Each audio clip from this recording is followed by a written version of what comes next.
السلام علیکم ورحمۃ اللہ وبرکاتہ۔ اعوذ باللہ من الشیطان الرجیم، بسم اللہ الرحمن الرحیم۔ تلک حدود اللہ ومن یطع اللہ ورسولہ یدخلہ جنات تجری من تحتها الانہار خالدین فیہا وذلک الفوز العظیم۔ ومن یعص اللہ ورسولہ ویتعد حدودہ يدخله نارا خالدا فيها وله عذاب مهين۔ صدق اللہ العظیم۔ محترم حاضرین، ابھی جن آیات کی تلاوت کی گئی ہے یہ چوتھے پارے سورہ نساء کے دوسرے رکوع کی آیتیں ہیں۔ گزشتہ جو آیتیں گزری ہیں اس کے اندر جائیداد کی تقسیم کے بارے میں احکامات ذکر فرمائے گئے تھے کہ جب کسی کا انتقال ہو جائے اور وہ جائیداد چھوڑ کر گیا ہے تو پھر اس کی تقسیم کیسے عمل میں آئے گی، کس رشتہ دار کو جائیداد میں سے کتنا حصہ دیا جائے گا، اس کے بارے میں بڑی اہم باتیں ذکر فرمائی گئی۔ اب ان کے بعد آخری میں یہ بات ذکر فرمائی جا رہی ہے، آج کی جو آیتیں ہیں اس میں بڑی اہم بات ہے کہ یہ جو مسائل اللہ تعالیٰ نے ذکر فرمائے اس پر عمل کرنا ہر مسلمان کے لیے ضروری ہے۔ اب اگر کوئی مسلمان اللہ تعالیٰ کے احکامات پر عمل نہیں کرتا، جائیداد دیکھ کر اس کی جب نیت پھر جائے گی اور منمانی کرے گا، خود زیادہ حصہ رکھ لے گا، دوسروں کو کم دے گا یا کسی کو کچھ بھی نہیں دے گا، پوری کی پوری جائیداد اپنے نام پر کر لے گا، ماں کو، بہنوں کو، بیٹیوں کو، جس کسی کو بھی محروم کر دے گا، تو پھر اس کا نتیجہ کیا ہوگا؟ تو اس کے متعلق بڑی اہم بات یہاں پر ذکر کی جا رہی ہے۔ اب اگر کوئی ایماندار ہے اور برابر اللہ تعالیٰ کے بتائے ہوئے طریقے سے جائیداد کا بٹوارا کرتا ہے، جس وارث کا جتنا حق ہے برابر اس کو پہنچاتا ہے، تو اس کو اللہ کی طرف سے کیا انعام ملتا ہے، اس کا ذکر آج کی ان آیتوں میں ہے۔ اللہ تعالیٰ کا یہ فرمان ہے کہ تلک حدود اللہ، یہ اللہ کی مقرر کی ہوئی حدیں ہیں۔ ومن یطع اللہ ورسولہ، تو جو کوئی اللہ اور اس کے رسول کی فرما برداری کرے گا، یدخلہ جنات تجری من تحتها الانہار خالدین فیہا وذلک الفوز العظیم، تو اللہ اس کو ایسے باغوں میں داخل کرے گا جن کے نیچے نہریں بہہ رہی ہیں اور وہ ان میں ہمیشہ رہیں گے، اور یہ بڑی کامیابی ہے۔ تو اس آیت میں اللہ نے کھلے لفظوں میں بیان کر دیا کہ جو اللہ اور اس کے رسول کے بتائے ہوئے طریقے پر زندگی گزارے گا، اور جائیداد کا بھی معاملہ جب ہوگا تو جب اس میں بٹوارے کی بات آئے گی تو اس میں اللہ اور اس کے رسول کے بتائے ہوئے طریقے پر عمل کرتے ہوئے اس کو بانٹے گا، حقداروں کو حق دے گا، تو پھر اللہ تعالیٰ اس بندے کو ہمیشہ ہمیشہ جنت میں رہنے کے لیے اس کو داخل فرما دے گا، اور وہ بندہ وہاں پر بڑی موج مستی میں رہے گا اور بڑے عیش و آرام میں رہے گا، اور اس بندے کے لیے دنیا میں بھی نیک نامی ہوتی ہے کہ جب وہ مر بھی جاتا ہے تو لوگ تعریف کرتے ہیں کہ واہ کتنا اچھا آدمی تھا، کتنا نیک تھا کہ کسی بہن کو بھی تکلیف نہیں دیا، کسی بھائی کو بھی نہیں ستایا، اگر بھائی بھی مر گیا تو اس کی اولاد کو بھی تکلیف نہیں دیا، بلکہ جس کا جو حق بن رہا تھا برابر سب کا حق دیا ہے، سب کے ساتھ اچھا سلوک کیا ہے۔ تو ایسا نیک نامی ہوتی ہے، مرنے کے بعد لوگ دعائیں دیتے ہیں، تعریف کرتے ہیں، تو دنیا میں بھی عزت ملتی ہے، اور جو مر جاتا ہے پھر آخرت میں اللہ تعالیٰ اس کو بڑے اکرام سے نوازتے ہیں، انعام سے نوازتے ہیں، اور اس بندے کو جنت میں داخل کر دیتے ہیں۔ اب جو نافرمانی کرتا ہے، حق ادا نہیں کرتا، تو اس کی سزا سنیے اللہ کیا فرما رہے ہیں۔ وَمَن يَعْصِ اللَّهَ وَرَسُولَهُ وَيَتَعَدَّ حُدُودَهُ يُدْخِلْهُ نَارًا خَالِدًا فِيهَا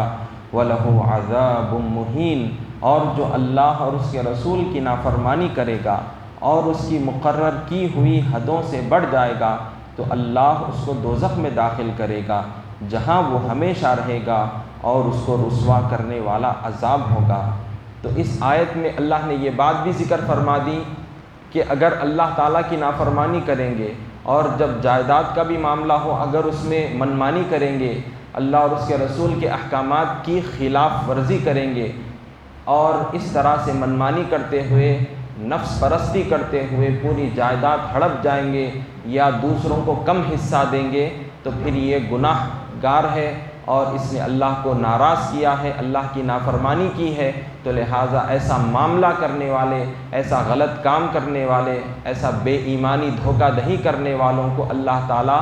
دوزخ میں داخل کر دے گا، اور ایسوں کو دنیا اور آخرت دونوں جہاں میں ذلت اور رسوائی کا سامنا کرنا پڑتا ہے۔ تو جب لہٰذا اللہ تعالیٰ اور اس کے رسول کو ہم کو راضی کرنا ہے تو یہ معاملات میں بھی نیت خراب نہیں کرنا ہے، بلکہ کھلے دل کے ساتھ ہمیشہ زندگی میں اللہ اور اس کے رسول کے بتائے ہوئے طریقے پر چلتے ہوئے زندگی گزارنا۔ نافرمانی کریں گے تو پھر سزا بھگتیں گے، ذلیل اور رسوا ہو کر رہ جائیں گے۔ چنانچہ یہ آیتوں کے بارے میں پہلے بھی ہم کچھ باتیں ذکر کر چکے ہیں، لیکن کیونکہ جائیداد کے بڑے اہم مسائل ہیں تو آج کی اس محفل میں ہم وراثت کے تعلق سے بڑی اہم باتیں جانیں گے، کیونکہ اس کی بڑی اہمیت ہے۔ جائیداد کا جو علم ہے، وراثت کے متعلق جو علم ذکر کیا گیا ہے، اس کی بڑی اہمیت اور فضیلت ہے، ہم کو اس کا اندازہ نہیں ہے۔ اندازہ اس طرح سے لگائیے، اللہ تعالیٰ نے قرآن کریم میں جو اسلام کے ارکان ہیں ان کے متعلق قرآن کریم میں جو باتیں ذکر فرمائی، جیسا کہ اقیم الصلاۃ، نماز پڑھو، یہ نہیں بتایا رکوع کرو، اس کے ساتھ پورا ایکسپلین کر کے نہیں بتایا سجدہ کرو، یہ تشہد پڑھو، یہ فلاں چیز کرو، یہ وقت پر یہ نماز پڑھو، یہ وقت پر یہ نماز پڑھو، یہ تفصیلات نہیں ملتی، بس حکم ملتا ہے نماز پڑھو نماز پڑھو نماز پڑھو۔ زکوٰۃ دینے کے بارے میں اللہ تعالیٰ نے فرمایا وآتوا الزکاۃ، زکوٰۃ ادا کرو، یہ نہیں بتایا کہ 1,00,000 روپے ہے تو کتنے دینا ہے، اتنا سونا ہے تو کتنا دینا ہے، یہ تفصیلات قرآن کریم میں مکمل طور پر ذکر نہیں کی گئی ہے۔ اسی طرح سے روزہ رکھنے کے بارے میں کتب علیکم الصیام فرما دیا، روزہ تم پر فرض قرار دے دیا گیا ہے، اس کی مکمل تفصیلات قرآن کریم میں اللہ تعالیٰ نے ذکر نہیں فرمائی۔ حج کے بارے میں ہے تو اسی طرح سے حج کی پوری تفصیلات ذکر نہیں فرمائی گئی، حالانکہ یہ بڑے اہم کام ہیں، عبادات سے اس کا تعلق ہے، اسلام کے پلر ہیں یہ، لیکن اس کی بڑی تفصیل ہم کو قرآن مجید میں مکمل طور پر نہیں ملتی، بلکہ کہیں مختلف اس طرح سے ہم کو باتیں ملتی ہیں، وضاحت ملتی ہے، اور حضور صلی اللہ علیہ وسلم نے اس کو بڑی تفصیل کے ساتھ سمجھایا، عمل کر کے دکھایا، اس طرح سے ہم عمل کر رہے ہیں۔ لیکن جائیداد کے بارے میں، وراثت کے بارے میں اللہ تعالیٰ نے اس کے بارے میں کھلم کھلا اللہ تعالیٰ نے بتلا دیا کہ ماں باپ ہیں ان کو کتنا کتنا ملے گا، بیوی ہے تو ان کو کتنا دیا جائے گا، بیٹا بیٹی ہیں، بہنیں ہیں تو جائیداد میں سے، پراپرٹی میں سے کتنا شیئر ان کو دیا جائے گا۔ اس کو ایک ایک لفظ کو اللہ تعالیٰ نے بڑے پیارے انداز کے ساتھ اس کو بیان فرما دیا۔ کیونکہ یہ اللہ تعالیٰ کی طرف سے مقرر کیے گئے حقوق ہیں، جو حقوق العباد جو آتے ہیں، جو لوگوں کے ساتھ جو معاملات ہمارے طے ہوتے ہیں، جو بندوں سے ہمارے تعلقات ہیں، جو ہمارے اوپر جو حقوق ہیں، ان کے بارے میں کوتاہی ہرگز قابل قبول نہیں ہے۔ حقوق اللہ میں، نماز پڑھنے میں، زکوٰۃ دینے میں اگر ہم سے کوئی بھول چوک ہو جائے، اللہ معاف کر دینے والے ہیں، یہ اللہ تعالیٰ کے حقوق ہیں۔ لیکن حقوق العباد جو ہوتے ہیں، جو بندوں سے جو تعلق ہوتا ہے، اگر اس میں ہم بے ایمانی کریں گے، دھوکہ دیں گے، ظلم و زیادتی کریں گے، اس کی پکڑ ہوگی، اللہ معاف نہیں کریں گے۔ حقوق العباد اللہ کے پاس اللہ تعالیٰ معاف کرنے والے نہیں ہیں، جب تک کہ جس کو آپ نے ستایا، ظلم کیا، جب تک کہ وہ بندہ خود معاف نہ کر دے۔ تو اتنی بڑی اہمیت ہے۔ اب حدیث شریف سنیے کہ حضور نے کیا ارشاد فرمایا ہے۔ قال رسول اللہ صلی اللہ علیہ وسلم تعلموا الفرائض والقرآن وعلموا الناس فإنی مقبوض، رواہ الترمذی، کہ حضور صلی اللہ علیہ وسلم نے ارشاد فرمایا فرائض سیکھو۔ تو اس سے مراد مفسرین نے ذکر فرمایا کہ یہ جائیداد کے علم کے تعلق سے ہے کہ کس کو کتنا حق دیا جائے، ان کے بارے میں معلومات، علم حاصل کرنا چاہیے۔ پھر دوسرے بات تعلم الفرائض والقرآن، اور قرآن کریم کی تعلیم حاصل کرو۔ پھر اس کے بعد فرمایا حضور نے لوگوں کو بھی سکھاؤ، یعنی جائیداد کے علم کے بارے میں بھی معلومات کرو، قرآن بھی سیکھو اور دوسروں کو بھی سکھاؤ۔ فإنی مقبوض، کب تک؟ جب تک کہ میں اس دنیا سے پردہ نہ فرما جاؤں۔ اس حدیث شریف کو ترمذی نے بیان کیا تو حضور نے بڑی تاکید کے ساتھ صحابہ کو حکم دیا کہ اس علم کو سیکھ لو، جب تک میں اس دنیا میں ہوں مجھ سے اس بارے میں معلومات حاصل کر لو، علم حاصل کر لو۔ اگر میں اس دنیا سے پردہ فرما گیا تو اس کے بعد پھر تم کو معلومات نہیں ہوں گے تو حقوق العباد میں تم سے کوتاہی ہوگی، غفلت ہوگی، تو پھر قابل مواخذہ ہوں گی، اس کی پکڑ فرمائی جائے گی۔ لہذا حضور نے تاکید کے ساتھ صحابہ کو حکم دیا کہ یہ بڑا اہم علم ہے، اس کو سیکھ لو۔ پھر ایک روایت میں حضور نے فرمایا نصف العلم، یعنی وراثت کا علم آدھا علم ہے۔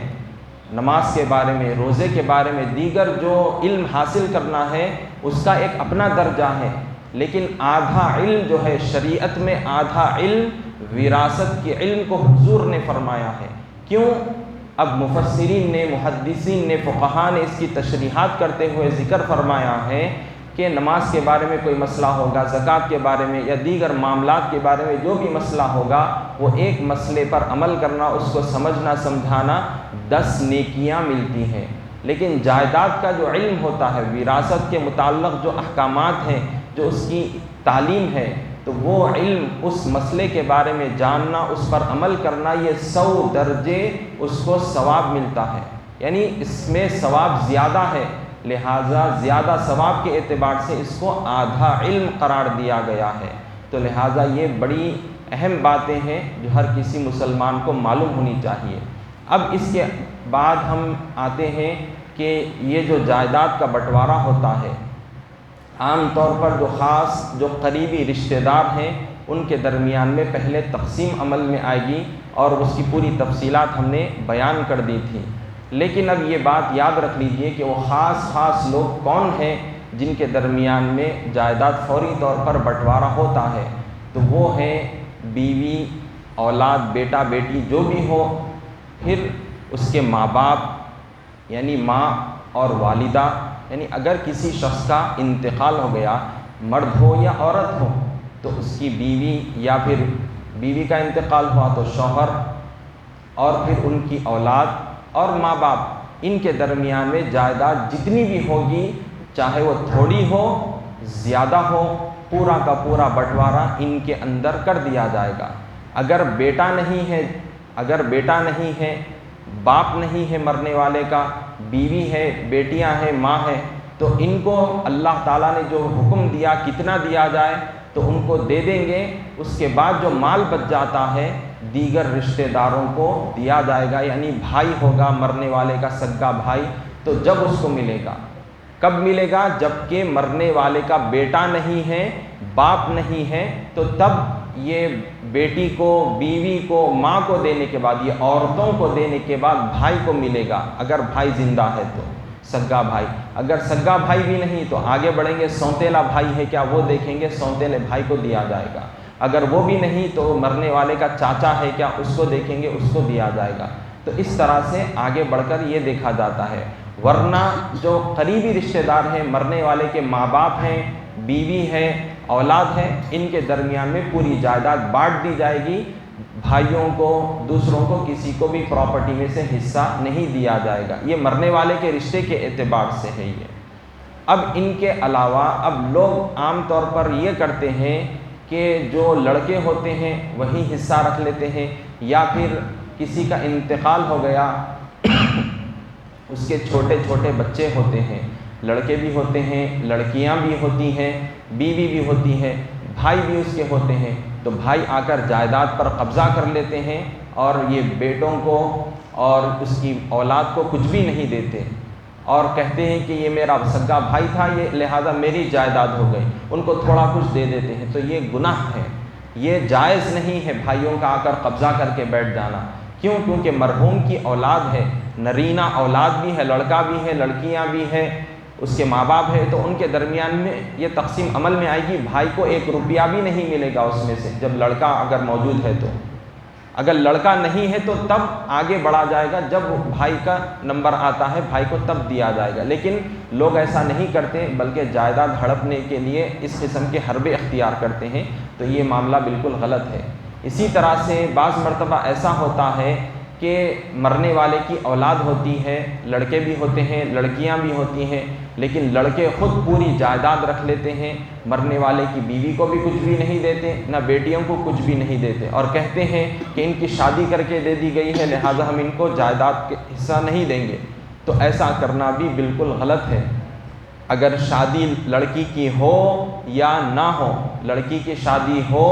یا نہ ہو، ہر صورت میں جائیداد کا جب بٹوارا ہوگا تو ان کو حصہ دیا جانا ضروری ہے۔ اگر لڑکیوں کو حصہ نہیں دیں گے تو پھر یہ قابل گرفت ہوگا، یہ اللہ کے پاس سوال ہوگا اور اس کو سزا دی جائے گی۔ یہ گناہ کا کام ہے لڑکیوں کو محروم کر دینا۔ اسی طرح سے بعض مرتبہ یہ ہوتا ہے کہ مرنے والے کے ماں باپ بھی زندہ ہوتے ہیں، لیکن وہ اولاد خود رکھ لیتی ہے جائیداد، مرنے والے کے ماں باپ میں سے کسی کو بھی ایک روپیہ نہیں دیتے، تو یہ عمل بھی بالکل غلط ہے۔ بلکہ مرنے والے کے ماں باپ بھی ہیں تو اولاد کو بھی ملے گا، بیوی کو بھی ملے گا، اور مرنے والے کے ماں باپ کو بھی اس میں سے جو اللہ نے حصہ مقرر کیا ہے ان کو حصہ دیا جائے گا، کیونکہ یہ احکامات اللہ تعالیٰ نے خود ذکر کیے ہیں، کس کو کتنی جائیداد دی جائے گی، کس کو کتنا حصہ دیا جائے گا۔ اب یہاں پر ایک بات سن لیجئے کہ ایک شخص جو مرنے سے پہلے اپنے اولاد کو بڑی اچھی وصیت کر کے گیا تھا، بہت ہی قابل تعریف ہے اور بہت ہی ہمارے لیے سبق والی نصیحت ہے یہ۔ ایک شخص مرنے سے پہلے اپنی اولاد کو یہ وصیت کیا کہ جب میں مر جاؤں گا تو یہ میرا جو پرانا ساکس ہے، یہ جو پیتابہ ہے، یہ جو موزہ ہے، اس کو مجھے پہنا کر قبر میں دفن کرنا۔ تو اب وہ مر تو گیا ہے اب آدمی، اب جو اولاد تھی اب وہ سوچنے لگی کہ یہ عمل کیسا کریں گے، ایک مردے کو پیتابے پہنائیں گے، تو اب کیا کرنا چاہیے؟ علماء سے رجوع ہوئے، علماء کو بتایا کہ باپ نے یہ وصیت کی تھی کہ مرنے کے بعد میرے کو یہ پھٹے پرانے پیتابے پہنا کر مجھ کو دفن کرنا، تو کیا ہم اس پر عمل کر سکتے؟ تو علماء نے ذکر کیا کہ ہرگز نہیں کر سکتے، بس انسان کفن کے اندر لپٹ کر اس کو دفن کیا جائے گا، کوئی چیز اس کے ساتھ نہیں رکھی جائے گی، کوئی چیز اس کے ساتھ نہیں رکھی جائے گی۔ علماء نے ذکر کر دیا مسئلہ، بات سمجھا دی، لیکن اب بچہ اصرار کرتا رہا، باپ نے اتنی بڑی بات ہم کو وصیت کی ہے، اگر ہم عمل نہیں کریں گے تو کیسا ہوگا، وصیت ہے باپ کی۔ اب وہ اور دوسرے علماء سے پوچھنے لگے، تو ہوتے ہوتے کئی سارے علماء جمع ہو گئے، اب وہ لفظی تکرار چل رہی ہے، مسئلے کے اوپر بات چل رہی ہے۔ علماء نے تو اکثریت یہی ذکر کی کہ ہرگز یہ وصیت پر عمل نہیں کیا جائے گا، وہ پرانا پیتابہ ہو یا نیا پیتابہ ہو، ساکس ہو، اس کو ہرگز مردے کو نہیں پہنایا جائے گا۔ جب یہ بات چل رہی تھی، لوگ سب جمع تھے، یہ مسئلہ چل رہا تھا، ایک دوسرا آدمی آتا ہے، ایک لفافہ لا کر وہ بچے کو، مرحوم کی اولاد کو دے دیتا ہے۔ اب جب وہ لفافہ کھولتا ہے تو اس میں ایک چٹھی رہتی ہے، وہ چٹھی کھول کر جب پڑھ کر سنائی جاتی ہے تو وہ مرنے والے نے بڑی بہترین بات لکھی تھی، اس میں وصیت کر، اس نے نصیحت کی، اس میں یہ بات لکھی کہ دیکھو بیٹا، یہ جو پھٹا پرانا ساکس جو میرا ہے، اس کو خود مرنے کے بعد مجھ کو ساتھ لے جانے کی اجازت نہیں ہے، یہ پرانا ساکس ہے، یہ چیز بھی مجھ کو ساتھ لے جانے کی اجازت نہیں ہے، اور اتنے سارے لوگ یہاں پر موجود ہیں، تو لہٰذا تم یاد رکھ لو کہ یہ میری جو جائیداد تم کو مل رہی ہے، مال دولت جو بھی میں چھوڑ کر جا رہا ہوں، تو یاد رکھ لو آئندہ تم بھی مرنے والے ہو، جب تم مر جاؤ گے اگر کسی کا حق طلب کرو گے، بیٹیوں کو نہیں دو گے، بہنوں کو نہیں دو گے، اور اس طرح سے پوری جائیداد تم اپنے نام پر کر لو گے، یا غریبوں کا خیال نہیں کرو گے اور جائیداد کا غلط استعمال کرو گے، تو یاد رکھ لو آج جیسا میں مر گیا، اتنی جائیداد پراپرٹی چھوڑ کر جا رہا ہوں، اور مجھ کو تنہا جانا ہے، کوئی چیز ساتھ لے کر جانا نہیں، نہ میرے ساتھ پیسہ آ رہا ہے، نہ بلڈنگ آ رہی ہے، نہ یہ پرانا ساکس تک، یہ پرانا ساکس بھی میرے ساتھ اب نہیں آئے گا، اس کی بھی اجازت نہیں، تو لہٰذا تم کو بھی آگے مرنے کے بعد جواب دینا ہے، تم بھی کچھ بھی نہیں لے جا سکتے، لہٰذا جائیداد کا صحیح شریعت کے مطابق بٹوارا کرنا اور اللہ اور اس کے رسول کے احکامات پر عمل کرتے ہوئے زندگی گزارنا۔ ایسی نصیحت اس باپ نے کی ہے مرنے سے پہلے۔ تو لہٰذا آج ہم کو بھی اس پر عمل کرنا ہے کہ جہاں پر جائیداد کا معاملہ ہو یا جو بھی معاملہ ہو، اللہ اور اس کے رسول کی تعلیمات پر عمل کرنا ہے۔ اگر جائیداد کے بارے میں بھی اگر ہم گھپلا کریں گے، بے ایمانی کریں گے، تو پھر یاد رکھ لیں ہمارے بھی مرنے کی باری آئے گی۔ ہم جس کے پاس سے جائیداد کا حصہ لیے تھے مرنے کے اس کے بعد، تو ہم بھی جب مر جائیں گے، ایک بڑا محل بھی اگر ہم بنا کر رکھ لیے، ہیرے جواہرات سے سجایا ہوا تاج بھی بنا کر رکھ لیے، مرنے کے بعد وہ بھی قبر میں ہمارے ساتھ نہیں آتا۔ پھر کیا آتا ہے؟ ایمانداری ساتھ آتی ہے، نیک عمل ساتھ آتا ہے۔ اگر یہ نیک اعمال انجام دیں گے، ایمانداری سے زندگی گزاریں گے، تو یہ اللہ تعالیٰ کی رضا کا ذریعہ بنے گا۔ جس بندے کو اللہ کی خوشنودی حاصل ہو جائے، اللہ جس بندے سے راضی ہو جائے، تو اس کی قبر بھی روشن، آخرت بھی روشن، مرنے کے بعد بھی اس کی عزت اور اللہ کے پاس بھی اس کی عزت، اور اس بندے کو جنت میں داخل کیا جائے گا۔ تو لہٰذا جائیداد کے معاملے میں کبھی نیت خراب نہیں کرنا ہے۔ کروڑہا روپے کی جائیداد ہو یا بالکل تھوڑی جائیداد ہو، شریعت کا جو اصول ہے، شریعت پر عمل کرتے ہوئے اس کو بانٹنا چاہیے۔ میں زیادہ رکھ لوں گا، میں بڑا ہوں، میں نے محنت کی، میں زیادہ رکھ لوں گا، ایسا ہرگز نہیں۔ بلکہ جو زندہ ہیں، جو رشتہ دار ہیں، برابر ان کا حق ان کو دینا لازم ہے، ضروری ہے۔ اب کچھ دیگر اہم مسائل۔ عام طور پر یہ ہوتا ہے کہ مرنے سے پہلے کوئی شخص ایسا بھی ہوتا ہے اولاد سے ناراض رہتا ہے، اولاد اس کی خدمت نہیں کرتی، تو باپ یہ کرتا ہے کہ مرنے سے پہلے پوری جائیداد اٹھا کر کسی اور کو دینا چاہتا ہے، ایسی وصیت کر دیتا ہے۔ تو یاد رکھ لیجئے، وصیت جب کی جاتی ہے، مثال کے طور پر کسی کے پاس 1 کروڑ روپے تھے، یا پھر اتنی 1000 گز پر مشتمل زمین تھی، اس کو بیٹا ہے، بیٹی ہے، بیوی ہے، سب ہے، مر گیا، لیکن مرنے سے پہلے کیا کرا کہ بیٹا اس کی خدمت نہیں کیا تھا، بیٹے نے بڑی تکلیف پہنچائی تھی، تو لہٰذا اب یہ مرنے سے پہلے یہ کر رہا ہے کہ میں بیٹے کو جائیداد سے بے دخل کر دوں گا، اور یہ پوری جائیداد میں فلاں جگہ پر دے دوں گا۔ تو اس وصیت پر مکمل طور پر عمل نہیں کیا جائے گا، بلکہ جو وصیت کیا تھا کہ پوری جائیداد فلاں کو دے دی جائے، تو ایسا عمل نہیں ہوگا، بلکہ 1/3 حصے میں سے 1/3 حصے میں سے ہی وصیت پر عمل کیا جائے گا۔ باقی کا جو حصہ بچے گا، بیٹا بھی ہے، بیٹی بھی ہے، اگرچہ کہ بیٹے نے باپ کو ستایا، تکلیف دی، تو بھی جو ہے شرعی اعتبار سے اس کا حق نکلتا ہے، برابر اس کو اس کا حق دیا جائے گا۔ اور اسی طرح سے عام طور پر یہ بعض مرتبہ اخبارات میں بھی یہ لکھ کر شائع کر دیتے ہیں کہ میں نے اپنی اس فلاں اولاد کو عاق کر دیا، یعنی جائیداد سے بے دخل کر دیا ہے، یہ ناخلف ہے، لہٰذا جو ہے اس کو پھوٹی کوڑی نہیں دی جائے گی میری جائیداد میں سے۔ تو لہٰذا ایسا عاق کرنا بھی جو ہے جائز نہیں ہے، بلکہ اولاد نے ماں باپ کو ستایا ہے، تکلیف دی ہے، تو یہ اللہ کے پاس جواب دہ ہے، انہوں نے اپنی آخرت برباد کر لی ہے اولاد نے۔ لیکن ماں باپ ایسا آنکھ کر کے، ایسے الفاظ بول کر یہ اپنی آخرت خراب ہرگز نہ کریں، کیونکہ ایسا لکھ کر دے دینے سے آنکھ کر دیا میں تجھ کو جائیداد سے بے دخل کر دیا، تو اس سے کوئی بے دخلی نہیں ہوتی، بلکہ برابر جائیداد میں سے اگر وہ مر گیا ہے وہ شخص، تو اس کی جائیداد میں سے اولاد کو بیٹا ہو بیٹی ہو جو بھی ہو، شرعی اعتبار سے ان کا حق، ان کا حصہ ان کو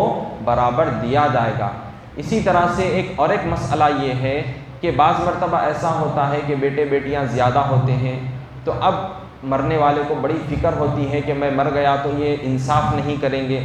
آپس میں لڑائی جھگڑے کر لیں گے، لہٰذا مرنے سے پہلے خود میں چاہتا ہوں کہ میری جتنی پراپرٹی ہے، چاہے زمین ہو، گھر ہو، پیسہ ہو، جو بھی ہو، میں ایک حساب کے ساتھ شرعی اعتبار سے ان کے درمیان میں تقسیم کر دینا چاہتا ہوں۔ تو اس طرح سے وہ وصیت کے طور پر کوئی پیپر لکھواتا ہے یا ایک تحریری طور پر اس کو شکل دی جاتی ہے۔ تو کیا یہ کرنا صحیح ہے یا غلط؟ تو علماء نے اس کی اجازت دی ہے اسی صورت میں جبکہ کوئی ایسے آگے چل کر لڑائی جھگڑے کی چیزیں پیدا ہونے کا قوی امکان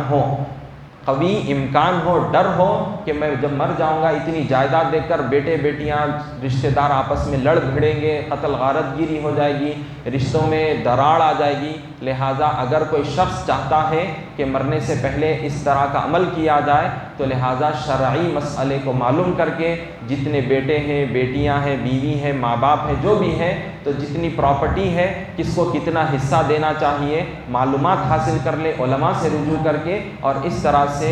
صحیح طور پر لیگل طور پر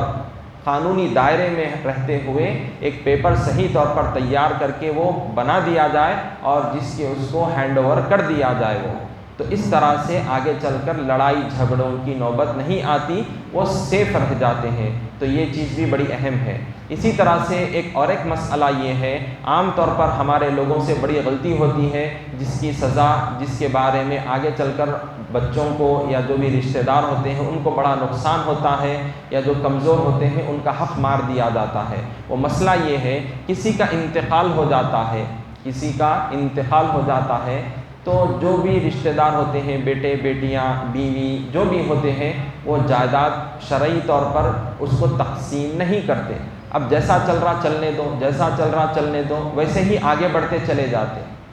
کیوں؟ کیونکہ والد کی جائیداد تھی، ہم کہاں جا رہے ہیں، تم کہاں جا رہے ہیں، جیسا تم اوپر کے فلور پر رہ رہے تھے تم اوپر رہو، میں نیچے رہ رہا تھا میں نیچے رہوں گا، جیسا چل رہا تھا ویسے ہی چلنے دو، ایسا زندگی گزارتے ہوئے آگے بڑھ جاتے ہیں۔ لیکن بعد میں جب مسائل، کسی کو غربت اور افلاس کی زندگی کچھ ہو جاتی ہے یا کچھ مسائل پیدا ہو جاتے ہیں، جب اس کو پیسوں کی ضرورت پڑتی ہے، جب وہ پیسے پوچھنا چاہتا ہے تو اس کو کوئی حصہ نہیں دیا جاتا، کوئی بات اس سے نہیں سنی جاتی، تو اس طرح سے مسائل پیدا ہو جاتے ہیں اور اس طرح سے دوسروں کا حق مار دیا جاتا ہے یا کوئی تکلیف میں مبتلا ہو جاتا ہے۔ تو مسئلہ اس میں یہ ہے کہ جب کسی کا انتقال ہو گیا تو جیسا ہی انتقال ہو گیا تو سب سے بڑی ذمہ داری یہ ہے کہ مرنے والے کے بارے میں جان لیں، کیا اس نے کسی سے قرضہ لیا تھا؟ اگر قرضہ لیا تو جائیداد کے جو بھی پیسے ہیں قرضہ ادا کریں گے، قرضہ ادا کر دیے تو پھر یہ دیکھیں گے کیا اس نے کسی کے نام پہ وصیت کی تھی، اگر وصیت کی کہ فلاں کو اتنے پیسے دیں تو دیکھیں گے کہ وہ 1/3 حصے میں سے 1/3 حصہ اتنے ہی شیئر میں سے وہ جس کے بھی نام پہ وصیت کیا تھا اتنا ہی عمل کیا جا سکتا ہے۔ تو پہلے کفن دفن، قرضہ، وصیت، یہ تمام ہونے کے بعد چوتھا نمبر جائیداد کے تقسیم کا ہوتا ہے۔ جب جائیداد تقسیم کی جائے، مرنے کے فوری طور پر 1-2 دن میں ہو جائیداد تقسیم کر دیں، اگر 1 ہفتے میں ہو یا 10 دن میں ہو، جتنا جلدی ہو سکے گھر کے بڑوں کی ذمہ داری ہے کہ وہ بٹھا کر سب کو علماء سے پہلے فتویٰ لے لیں، رجوع کریں، مسئلہ معلوم کریں، مرنے والے کے رشتہ دار، خونی رشتہ دار، جو قریبی رشتہ دار ہیں کون کون ہیں، علماء کو بتا دیں، مسئلے کو معلوم کر لیں، فتویٰ حاصل کر لیں اور بٹھا کر سب کے درمیان میں وہ حصہ ان کو تقسیم کر دیا جائے، سب کے علم میں وہ بات لا دی جائے کہ دیکھو یہ فتویٰ ہے، یہ اللہ اور اس کے رسول کے احکامات کے تحت یہ ہم کو یہ حصہ مل رہا ہے، یہ آپ کا اتنا حق ہے، بہن ہے تو بہن کا اتنا حق ہے، چاہے وہ شادی اس کی کر دی گئی ہو یا نہ کی گئی ہو، برابر باپ کا حصہ ہے، باپ کی جائیداد ہے یا ماں کی جائیداد ہے تو اولاد کو بھی ملتا ہے۔ تو اس طرح سے بڑے جو خاندان کے ہوتے ہیں، گھر کے ہوتے ہیں، وہ بٹھا کر سب کو بتا دیں، ان کے درمیان میں یہ تقسیم کر دیں تاکہ آگے چل کر کوئی لڑائی جھگڑے کی نوبت نہ آئے۔ اگر نہیں کریں گے بعد میں بڑی مصیبتیں آ جاتی ہیں۔ کبھی ایسا بھی ہوتا ہے کہ 3 بیٹے ہوتے ہیں، 3 بیٹے 2 بیٹیاں جو بھی تھے، بہرحال باپ جب تک زندہ تھا یہ بیٹے بھی زندہ تھے، باپ کا انتقال ہوا، جائیداد نہیں بانٹ لیے، اب 3 بیٹے جو بھی تھے وہ بیٹے میں سے ایک بیٹے کا انتقال ہو گیا، اب بچے 2 بیٹے، اب وہ ایک بیٹا جو مر گیا اب اس کی اولاد کو حصہ نہیں دیتے۔ کیوں؟ کیونکہ عام طور پر لوگوں کے ذہن میں بیٹھا ہوا یہی ہے کہ پوتروں کو حصہ نہیں دیا جاتا۔ تو اس بارے میں باریک مسئلہ یہ ہے کہ باپ کے انتقال سے پہلے اگر کسی کے مثال کے طور پر 3 بیٹے تھے، کسی کے 3 بیٹے ہیں اور باپ کے زندگی میں باپ زندہ ہے، ایک بیٹے کا انتقال ہو گیا، اب بچے 2 بیٹے، تو اب بعد میں باپ کا انتقال ہوا تو اب لہٰذا مرنے والے کے جو پوترے ہوں گے ان کو حصہ اب نہیں دیا جائے گا۔ کیوں؟ کیونکہ باپ کی زندگی میں ایک بیٹے کا انتقال ہو گیا اور اس کی جو مرحوم کی اولاد جو بھی تھی اس کی، تو اس طرح سے جب دادا کا انتقال ہوگا تو پوتروں کو اس طرح سے حصہ نہیں دیا جاتا۔ کیونکہ مرنے والے کے 2 بیٹے زندہ ہیں، 2 بیٹے زندہ ہیں، دونوں کے درمیان میں جائیداد کی تقسیم عمل میں آئے گی۔ اس لیے اس کے لیے ایک صورت یہ بتائی گئی کہ دادا کو چاہیے کہ اگر اس کی زندگی میں ایک بیٹے کا انتقال ہو گیا یا اس کے زندہ رہنے کے وقت 2 بیٹے مر گئے یا ایک بیٹی مر گئی، تو لہٰذا اس کو چاہیے کہ مرنے سے پہلے نواسے نواسیوں کے لیے وصیت کر دے یا پوترے پوتریوں کے لیے وصیت کر دے جو مرحوم ہے، جو اس کا جو بیٹا یا بیٹی جو بھی مر گئی تھی، کہ اگر جائیداد ہے تو اس جائیداد میں سے 1/3 میں سے کچھ حصہ ان کو اتنا پوتروں کو یا نواسے نواسیوں کو دے دیا جائے۔ یہ کب کی بات ہے؟ جب کہ باپ کی زندگی میں، باپ کے زندہ رہتے ہوئے بیٹے کا انتقال ہوا تب ایسا کریں گے۔ اگر باپ جو ہے زندہ تھا، باپ زندہ تھا، 3 بیٹے ہیں اور باپ پہلے مر گیا، 3 بیٹے زندہ ہیں، 3 بیٹے زندہ رہنے کی حالت میں پہلے اب باپ مر گیا، تو اب باپ تو مر گیا، جائیداد ابھی نہیں بانٹ لیے، کوئی بھی نہیں بانٹ لیے، 3 بھائی جائیداد جس طرح سے بانٹنا تھا نہیں بانٹ لی، جیسا چل رہا ویسے ہی چلاتے ہوئے زندگی گزارے۔ اب ہوتے ہوتے 1 سال 6 مہینے جو بھی تھا اور ایک بھائی کا انتقال ہو گیا، اب بچے 2 بھائی۔ اب یہ بھائی کا انتقال ہو گیا، اس کی اولاد موجود ہے، تو لہٰذا اب یہ جو مرحوم ہے، دادا کی اگر جب جائیداد کا بٹوارا ہوگا، دادا کی جائیداد کا جب بٹوارا ہوگا تو دادا کے گزرنے کے بعد اس کے جو بیٹے کا انتقال ہوا تھا تو اس طرح سے پوتروں کو بھی جب حصہ دیا جائے گا۔ کیونکہ پہلے دادا کا انتقال ہوا باپ میں، بعد میں اس کے جو پوترے ہیں ان کے والد کا انتقال ہوا تھا، تو تب وہ پوتروں کو بھی حصہ ملے گا، لیکن نہیں ملتا، ایسا فلاں باتیں کر کے ان کو محروم کر دیا جاتا ہے۔ تو یہ بڑا باریک مسئلہ ہے، تو لہٰذا اصول یہ ہے کب کس کی کتنی زندگی ہے معلوم نہیں ہے، کسی کا انتقال ہو گیا 1 ہفتے میں 10 دن میں جو بھی ہو سکتا، فوری طور پر بڑوں کی ذمہ داری ہے علماء سے رجوع کرنا، معلومات حاصل کر کے فوری طور پر جائیداد کس کو کتنی ملتی ان کے نام پہ کر دینا، یا ان کو بتا کر یہ تمام لیگلائز کر کے اس کو رکھ دیے، آگے چل کر کوئی لڑائی جھگڑے کی نوبت نہیں آتی ہے۔ تو اس طرح سے ہر کسی کو یہ علم کے بارے میں معلومات حاصل کرنا چاہیے اور اس بارے میں ایمانداری سے جائیداد کا بٹوارا کرنا ہے، کم زیادتی کی گنجائش نہیں، اللہ اور اس کے رسول نے جو بات کہی ہے اسی پر عمل کرنا ہے، منمانی ہرگز نہیں کرنی ہے۔ اور ایک بات یہاں پر سن لیجئے، آخری حدیث میں ذکر کر کے اپنی بات کو ختم کر دوں گا۔ حضور نے بہت ہی بڑی بات ذکر فرما دی ہے، ہر کسی کو یہ بات جاننا ہے۔ قرآن کریم میں بھی اللہ تعالیٰ نے بڑی اہم بات ذکر فرمائی ہے۔ سورہ فجر میں اللہ تعالیٰ نے فرمایا ہے وَتَأْكُلُونَ التُّرَاثَ أَكْلًا لَمًّا، یعنی تم جو ہے وراثت کا ناجائز طور پر حصہ کھاتے ہو، وہ حرام کھاتے ہو، یعنی جو حصہ کھا رہے ہو برابر ایمانداری نہیں کیے بلکہ بے ایمانی کر دیے،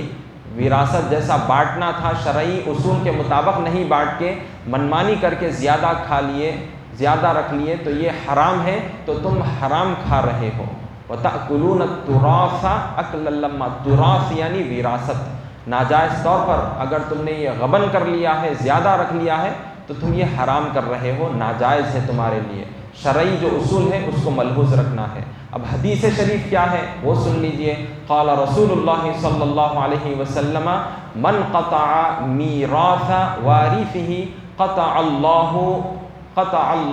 میراثہ من الجنت یوم القیامہ، رواہ ابن ماجہ، کہ حضور صلی اللہ علیہ وسلم نے ارشاد فرمایا کہ جو کوئی شخص کسی وارث کے حصے کو کھا جاتا ہے، جو کوئی شخص کسی وارث کا جو حصہ ملنا تھا، برابر جو دینا تھا ایمانداری سے، وہ نہیں دے کر تھوڑا دے دیا یا پورا کا پورا خود رکھ لیا، اس کو کچھ بھی نہیں دیا، تو جو وارث کے حصے کو اپنے نام پر کر لیتا ہے، کھا جاتا ہے، غبن کر دیتا ہے، حق مار دیتا ہے، تو اللہ تعالیٰ قیامت کے دن اس شخص کو، جائیداد ناحق کھا لینے والے کو جنت سے محروم کر دیتے ہیں، جنت سے اللہ تعالیٰ محروم کر دیتے ہیں جو شخص بے ایمانی کرتا ہے جائیداد کے بٹوارے کے بارے میں۔ تو لہٰذا یہ بڑی اہم بات حضور نے ارشاد فرمائی ہے، ہم کو اپنی آخرت کو دیکھنا ہے۔ اربوں کھربوں روپے بھی رکھ لیے تو بھی ہم مرنے کے بعد ایک پرانا پیتابہ بھی ساتھ نہیں لے جا سکتے، پرانا کپڑا بھی ساتھ نہیں لے جا سکتے، تو پھر جو بھی پیسہ ہوگا، جو بھی محل ہوگا، جو بلڈنگ ہوگی، وہ کہاں ساتھ لے جائیں گے؟ لہٰذا قبر کو روشن رکھنا ہے، اللہ کو راضی رکھنا ہے تو ان بارے میں محتاط رہنا ہے، ایمانداری کو اختیار کرنا ہے، اللہ کے بتائے ہوئے طریقے پر چلتے ہوئے زندگی گزارنا ہے، ورنہ پھر قبر کالی رہے گی، اللہ کے پاس جب حاضر ہوں گے وہاں پر بھی ذلیل ہوں گے اور جنت میں جانے سے اللہ تعالیٰ محروم کر دیں گے، جنت میں جانے نہیں دیں گے، اللہ دوزخ میں ڈال دیں گے۔ وصلی اللہ تعالیٰ وسلم علی خیر خلقہ سیدنا محمد وعلی آلہ وصحبہ اجمعین، الحمد للہ رب العالمین۔